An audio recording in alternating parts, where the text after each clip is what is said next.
Everything's working great on this, except I have two blower motor speeds. Essentially off and on.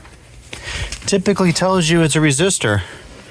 So when you're turning your switch and you get like nothing and you only get hot, it's usually a blower motor resistor. And these are like 30 bucks. I'm gonna show you how to install this one from, I believe, Duralast. Stay tuned.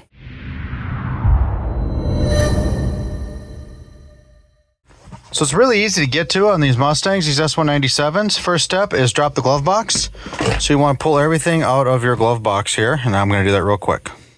Glove box is empty. Now you want to squeeze both sides of the glove box here. You see how you can get that tab out? There you go. Interesting. So back there, you can see the culprit. Right in the center of the screen. That's what we need to replace. Oftentimes it's a screwdriver. Let's see what we got back here. A little bit of melty action here, which is also very common. So the kit I bought includes new wires, and I'll probably do crimp bullet connections and replace it because those are a little bit compromised. I think it's going to be a 7 or 8 millimeter screw in my setup.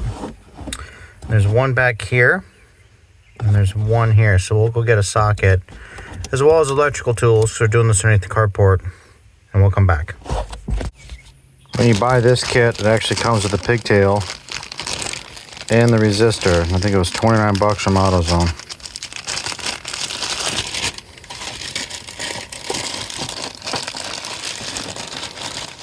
Get this out here for you. Yeah, so here's a resistor card. Just slides up in there. And then it comes with a new pigtail as well. So we're going to use a non-insulated butt connector. We've already stripped the wires and added heat shrink. So let's go back to the car. We'll disconnect the battery, we'll wire this in, and then install the resistor. So disconnect your negative because you are messing with some heavy gauge wires. So we'll go ahead and get that done. So now we're in here. My car, these are two 8 millimeter, same as the battery size, so I'm going to disconnect that and pull it out. There's the resistor out. Now, you want to make sure your tab faces out. These two holes here line up with mounting tabs on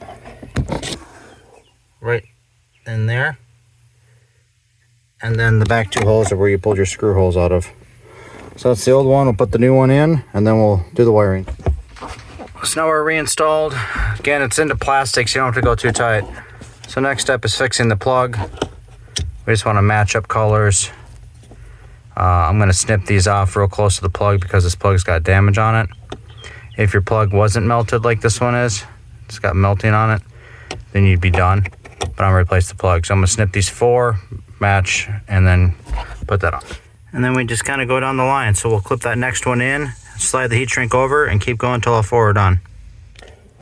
There we go. We're all crimped up. So now what we're going to do is throw a little bit of electrical tape on all the connections, and then some cloth tape on top just to make sure. And then plug it in and put the battery back together. There you have it, all buttoned back up. Let's see if it works.